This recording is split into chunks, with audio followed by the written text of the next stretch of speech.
தாவேக அரசினுடைய இந்த பட்ஜெட் தாக்கல் மக்கள் எப்படி பார்க்குறாங்க? இது மக்களுக்கான ஒரு ஏமாற்றமா மக்கள் பார்க்குறாங்களா? இல்ல தாவேக அரசினுடைய மாற்றமா பார்க்குறாங்களா? அப்படின்னு சொல்லிட்டு மக்கள்ட்ட கேட்டு தெரிஞ்சுப்போம் வாங்க.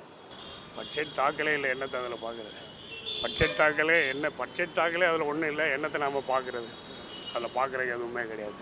வேறு அடுத்து பட்ஜெட் தாக்கல் அவர் எதுவுமே பண்ணலை. அவர் அறிவித்த திட்டங்கள் உங்களுக்கே தெரியும். இப்போ 100 நாளை தாண்டுது, எந்த ஒரு திட்டமுமே அவர் அறிவிக்கலை.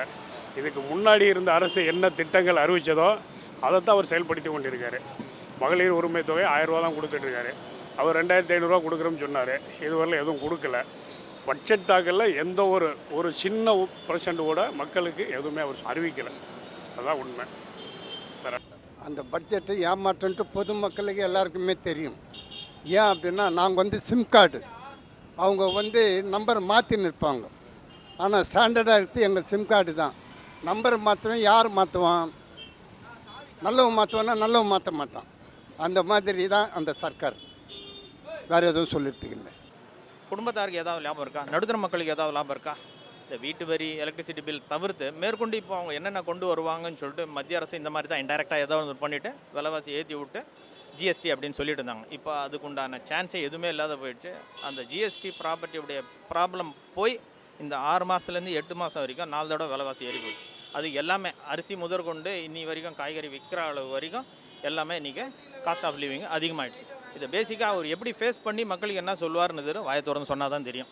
மேற்கொண்டு என்ன சொல்லணும்னு சொல்லிட்டு நீங்கள் தான் சொல்லணும். இந்த பட்ஜெட்டை பொறுத்த வரைக்கும் மாற்றம்னு சொன்னால், ஏற்கனவே இருந்த கவர்மெண்ட் என்னென்ன திட்டங்களை கொண்டு வந்தாங்களோ அதை பேர் மட்டும் மாற்றிக்கிறாங்க.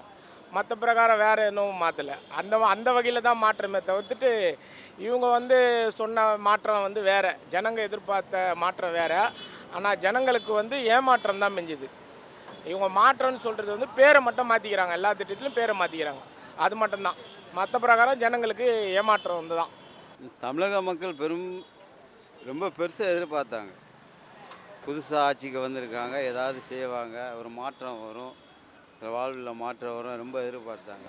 அது எதுவுமே இல்லை, பெரிய ஏமாற்றம் அடைஞ்சிருக்காங்க. குறிப்பாக இவங்க மகளிர் உதவி தொகை எல்லாத்துக்கும் 2000 ரூபா 2500 போடனாங்க, அது போடல. விவசாய கடன் ஏகப்பட்ட பிரச்சனை இருக்குது விவசாயிங்க, அதுவே இது பண்ணலை. இதில் எனக்கு ஆவல் ஒன்று எதிர்பார்த்தாங்க. விவசாய கடனால அவர் அரசியல் தேர்தல் பிரச்சாரத்தில் பேசின பேச்சு, விவசாயிகள் கடனை தள்ளுபடி பண்ணுவேன் அப்படின்னா, அது கொஞ்சம் கூட செய்யலை. அந்த ரெண்டுமே மெயின். இது வேறு பேசுகிறதுக்கு எதுவுமே இல்லை, பெரிய ஏமாற்றமாக தான் இருக்குது. எதிர்பார்த்த அளவுக்கு எதுவுமே இல்லை, ஒன்றுமே இல்லை. அவங்க போட்ட பட்ஜெட்டில் இன்னும் மக்களுக்கு பிரயோஜனமாக இருந்தது. பழசு எல்லாமே, அதாவது முதலமைச்சர் உணவு இது ஆரம்பித்தாங்க, அதை காமராஜர் பேரில் இது வச்சிட்டாங்க. வேறு எந்த இதுவுமே அறிவிக்கலை. இதில் 2500 ரூபா தருவேன்னு சொன்னாங்க, அதை பற்றியும் இல்லை. இந்த 4000 ரூபா படித்த பசங்களுக்குன்னு சொன்னாங்க, அதுவும் கிடையாது. எங்கே போனாலும் இலவச பஸ்ஸுன்னாங்க, பேருந்து, அதுவும் இல்லை. புதுசாக ஒன்றுமே அறிவிக்கலையே. ஏற்கனவே இந்த கவர்மெண்ட்டுடைய இது தான் அறிவிச்சுக்கிறாங்க. புதுசாக இவங்க அறிவிக்கவே இல்லை, ஒன்றுமே அறிவிக்கலை. கடந்த 48 மணி நேரத்தில் ஆஃப்டர் பட்ஜெட் அவங்க ப்ரொசீட் பண்ணதுக்கப்புறம் சமீபத்திய செய்தி என்னன்னு கேட்டிங்கன்னா, இந்த ரெவென்யூ டேக்ஸு, ஃபார் எக்ஸாம்பிளில் ப்ராப்பர்ட்டி டேக்ஸ் பட்ஜெட்லலாம் அதை பற்றி எதுவும் சொல்லலை. கடந்த 15 நாளைக்கு முன்னாடியே இபி பில் பிரச்சனை, அது இன்னி வரைக்கும் நடந்துகிட்ருக்குது. அவர் ஏதோ ஒரு 3% தான் சொல்கிறார் அவங்க சேர்மன் தரப்புலேருந்து, டிஎன்இபி சேர்மன் தரப்புலேருந்து ஒரு 3% தான், 2% தான். 3 லட்சம் பேரில் 10ல் 1 பங்கு கூட இல்லை, 100ல் 1 பங்கு தான் டிஃபால்ட் ஆகிருக்கு எலக்ட்ரிக் பில்லு அப்படின்னு சொல்லிட்டு இன்றைக்கி போய்ட்டுருக்காங்க. இன்றைக்கு நேற்று ப்ராப்பர்ட்டி டேக்ஸ் அதிகபட்சமாக 10 மடங்கு போட்டிருக்காங்கன்னு சொல்லிட்டு ஏகப்பட்டவங்க கம்ப்ளைண்ட் பண்ணியிருக்காங்க. அந்த கம்ப்ளைண்ட்டை அவங்க எடுத்தாங்களா இல்லையான்றது தெரியல.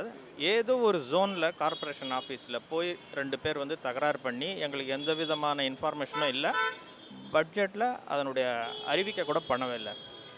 பண்ணாத திடீர்னு சொல்லிவிட்டு நீங்கள் ப்ராப்பர்ட்டி டேக்ஸை ஏற்றிட்டு 1க்கு 2 மடங்கு இல்லை, 2க்கு 4 மடங்கு இல்லை, 4க்கு 10 மடங்கு நீங்கள் ஏற்றி வச்சுருக்கிறீங்க. ஏழைங்க நடுத்தர மக்கள் இதை எப்படி கட்டி எப்படி ஃபேஸ் பண்ணுவாங்க? இது எதுக்காக அந்த மாதிரி பண்ணீங்கன்னு சொன்னால் அதுக்குண்டான பதில் அந்த அதிகாரிகளால் சரியாக சொல்ல முடியல. மேற்கொண்டு இந்த பட்ஜெட்டில் வந்து ஏமாற்றம் தான் கிடச்சிதுன்னு சொல்லிட்டு நிறைய பேர் சொல்லிட்டு இருக்கிறாங்க. அது பொதுவானது. அதே மாதிரி தான் அறிக்கை இன்னி வரைக்கும் வந்துட்டு இருக்குது. ஏன்னா வந்து ஜனங்க வந்து இப்போ 2500 எதிர்பார்த்தாங்க. இப்போ ஏற்கனவே கொடுத்த அந்த 1000 ரூபானா கிடைச்சா கூட போதுன்ற நிலைமையில இருக்கிறாங்க. சிலிண்டருங்க எதிர்பார்த்தாங்க 6 சிலிண்டரு. இப்போ அது கொடுக்கல. அது அவங்களுக்கு ஏமாற்றமாக இருக்குது. அந்த வேலையில்லா பட்டதாரிங்களுக்கு உதவித்தொகை வந்து சொன்னார் 4000 ரூபாய் கொடுக்குறேன்னாங்க. அது கொடுக்கல. அது ஏமாற்றமாகுது. இந்த விவசாயிகளுக்கு வந்து விவசாய கடனை முழுசாக தள்ளுபடி பண்ணுவேனாரு. அது பண்ணல. அது ஏமாற்றமாக இருக்குது. இது மாதிரி ஒவ்வொரு துறையை சார்ந்தவங்களாம் இவர் சொன்னது வேறு. இப்போ இந்த மீன்பிடி தடை காலத்தில் 20000 ரூபாய் கொடுக்குறேன்னாரு. இப்போ அது வந்து அவர் சொன்ன அமௌண்ட்டு கொடுக்கல. 7000 ரூபாய் என்னமோ கொடுக்குறேன்னுக்கிறாரு.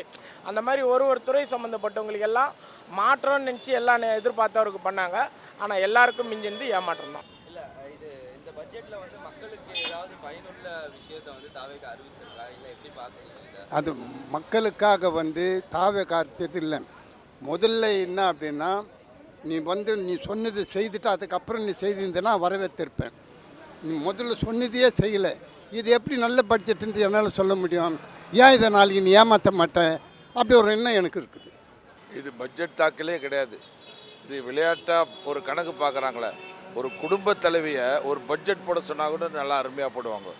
பருப்பு எவ்வளோ வாங்கணும், அரிசி எவ்வளோ வாங்கணும், எண்ணெய் எவ்வளோ வாங்கணும், உப்பு எவ்வளோ வாங்கணும், இதெல்லாம் ஒரு பட்ஜெட்டு போடுவாங்க. ஒரு குடும்ப தலைவி கூட நல்லா போகிறான். அந்த மாதிரி ஒரு பட்ஜெட்டு கூட இவங்க போட முடியல. காரணம், இவங்க நிர்வாகமே பண்ணல. இந்த நிர்வாகத்தை பற்றி இவங்க தெரிஞ்சுக்கிறதுக்கு 10 ஆண்டுகள் ஆகும்.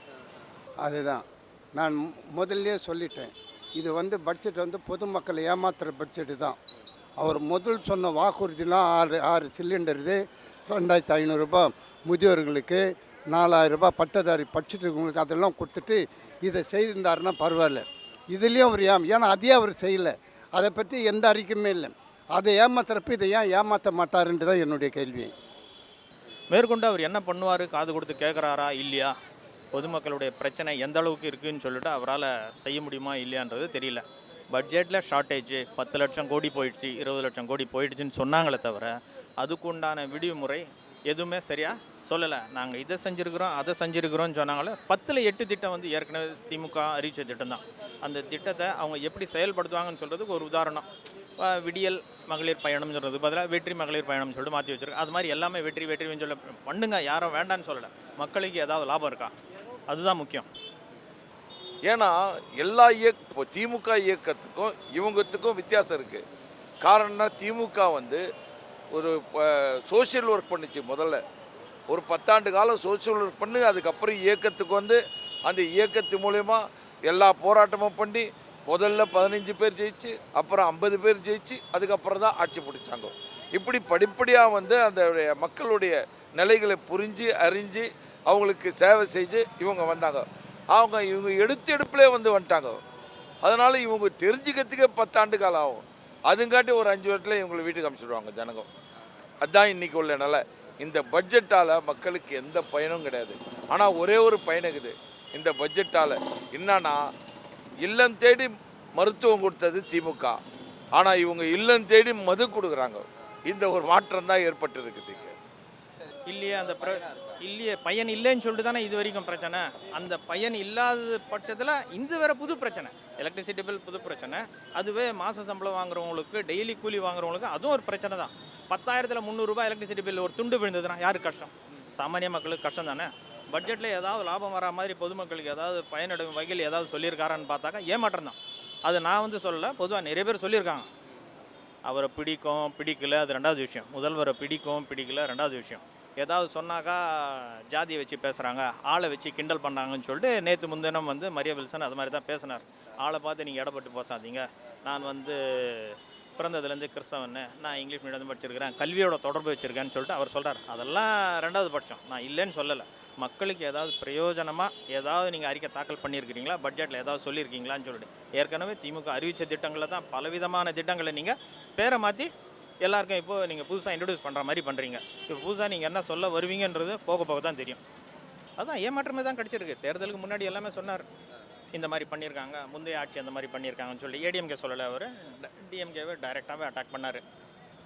தீய சக்தி இல்லைனா தூய சக்தி இதை தான் சொல்லிட்டு இருந்தார்.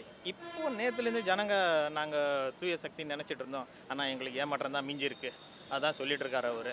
பட்ஜெட்டுக்கு முன்னாடி ஒன்று சொன்னார், தேர்தலுக்கு முன்னாடி ஒன்று சொன்னார். அது எல்லாமே எங்களுக்கு ஏமாற்றமாக தான் இருக்குது. நேரடியாக அவர் மக்களோட தொடர்பு வச்சு பேசினா தான் மேற்கொண்டு என்ன நல்லா செய்ய முடியும்னு சொல்லிட்டு தெரியும். அவர் அசெம்பிளியில் பேசிட்டு வேற ஒரு அமைச்சரை பேச விட்டுட்டு வேடிக்கை பார்க்குறதுல எந்த விதமான பிரயோஜனமும் இல்லை. ஏன் ஏமாற்றம்னு சொல்றீங்க? தாவேக்கா அரசு சிறப்பாக செயல்பட்டு இருக்கு, சூப்பராக செயல்பட்டு இருக்குன்னு தானே சொல்றாங்க. யார் சொல்கிறாங்க? அதே மக்கள் தான் இதையும் சொல்கிறாங்க. அதே மக்கள் தானே வந்து நாங்கள் மாற்றம்னு நினச்சி ஓட்டு போட்டோம் அப்படின்றாங்க. இப்போ ஏற்கனவே வந்து லா அண்ட் ஆர்டர் பிரச்சனை சொன்னாங்க. இன்றைக்கி லா அண்ட் ஆர்டர் பிரச்சனை எப்படி இருக்குது? இதோ நேற்று கூட வந்து ஒரு காலேஜ் ஸ்டூடெண்ட்ஸை வந்து வெட்டி சாகடிச்சு இருக்கிறாங்க. இப்போ இதெல்லாம் என்ன ஏற்கனவே நடந்தது மாதிரி தான் இப்போது நடந்துன்னு தானே இருக்குது. அதுவெல்லாம் அவங்க கட்சிக்காரங்க சொல்லலாம், அந்த கவர்மெண்ட் அரசு ஆதரிக்கிறவங்க சொல்லலாம் எங்கள் கரெக்டாக இருக்குதுன்னு. மற்றவங்க பொதுவாக பார்த்தீங்கன்னா அது வந்து மாற்றன்றது ஏமாற்றம் தான். சிங்கப்பெண் சிறப்படை அமைச்ச பிறகு வந்து குற்றங்கள் நடக்காமல் இல்லையா, நடந்துட்டு தானே இருக்குது. ஏற்கனவே இருந்ததை மாற்றி அமைச்சிருக்காங்க.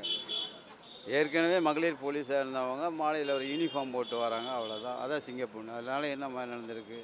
ஒன்றுமே இல்லை. சட்டம் ஒழுங்கு வந்து முதல்ல இருந்ததை விட இப்போ கொஞ்சம் மோசமாக தான் இருக்குது. போதை பழக்கங்கள் அதிகமாக இருக்குது. அதே சமயத்தில் வந்து அதனால் ஏற்படுகின்ற கொள்ளைகள் நிறைய நடக்குது. நேற்று கூட கோயம்புத்தூரில் நடக்கிற ஒரு பள்ளி மாணவனை சக மாணவர்களே அடித்து கொண்டிருக்காங்க. கல்லூரி மாணவனை. காரணம் என்னென்னு கேட்டால் வந்து அவன் போதை இருக்கிறவங்க வந்து மற்ற போலீஸுக்கு சொன்னதாக அவனுக்கு எந்த பாதுகாப்பு இல்லாமல் அடித்து கொண்டிருக்காங்க. அதெல்லாம் இருந்துட்டு தான் இருக்குது.